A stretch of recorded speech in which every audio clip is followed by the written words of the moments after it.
Raceland. I'm the bar team manager for Hotel Ezra Cornell, and I'm a sophomore in the School of Hotel Administration, and I'm really excited to work with you all. This week, we will review the importance of stirring and the fundamentals of whiskey. The plan for today is to go over the basics of stirring, as well as everything you'll need to know about whiskey. Stirring is what you will do for a cocktail that cannot be shaken. There are lots of reasons that you may choose to stir a drink rather than shake it, but we'll go over that in just a bit. When planning to stir your cocktail, you'll need 3 tools: a Boston shaker, a cocktail spoon, and a Hawthorne strainer.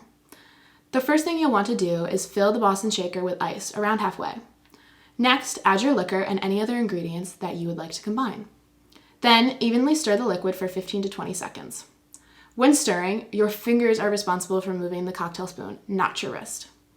We will demonstrate this in a second. Once you are sure that the drink has been combined well and cooled, use the Hawthorne strainer to pour the liquid into the glass. Stirring is sometimes a better option for shaking for 3 different reasons. Although stirring does not usually combine as well as shaking, it is certainly effective enough to mix the drink. Like shaking, stirring also helps to cool down the cocktail if needed.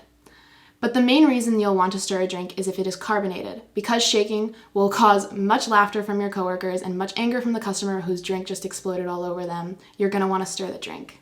You may also want to stir a drink if it includes whiskey, as some people believe that these alcohols bruise. Bruising can happen when the aromatic top note is lost because the surface area of the drink has been exposed to air during the shaking process.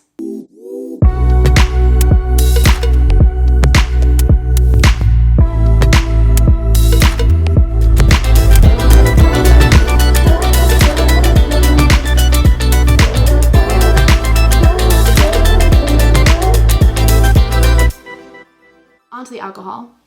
As you can tell from the diagram, making whiskey is a pretty complicated process. It involves 6 main steps and often takes about 8 years of maturation before it is ready. Some whiskeys are left in their barrels for over 20 years. There are 3 main types of whiskey: bourbon, Scotch, and rye. Whiskey tends to have a smoky and woody flavor, which comes from the oak barrels that they sit in for years. Some whiskeys also have a notably fruity element. As we mentioned, bourbon, rye, and Scotch are all considered to be whiskey. However, there are several types of qualifications in order to fit these drinks into such. Bourbon must be made of at least 51% corn, be aged in a charred oak barrel, and be distilled to no more than 160 proof. Rye has the same qualifications, but it has to be at least 51% rye instead of corn.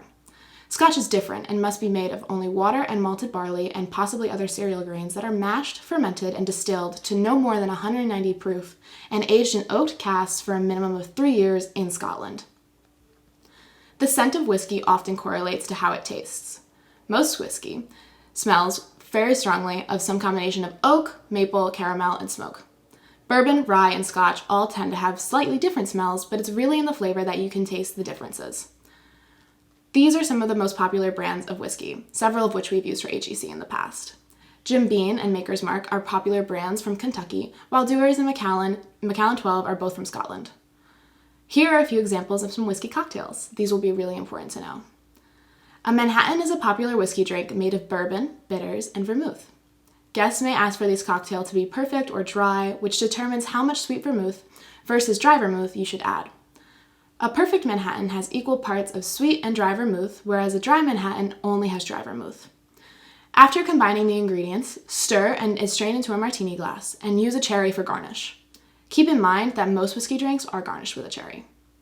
Next, the old-fashioned is similar to the Manhattan, except you'll need simple syrup instead of vermouth, and orange and cherry for muddling. Combine the ingredients and use your muddling technique. Once everything is mixed, add ice and stir. Pour all the contents into a rocks glass and add a cherry for garnish. This drink can be made directly in a rocks glass if you wish. Lastly, you will all need to know how to make a whiskey sour. This cocktail requires bourbon, lemon juice, simple syrup, and an optional egg white. Once combined, shake if using the egg, or stir if not. Then, strain into a rocks glass and garnish with a cherry. I hope you enjoyed learning about a new liquor and skill this week. Next week, we are excited to release a new module. Stay tuned to hear more about what we are teaching in a few moments. We hope that this program will give you insight into the basic skills you will need when you are working behind a bar or teach you a bit about the basic liquors. See you next week.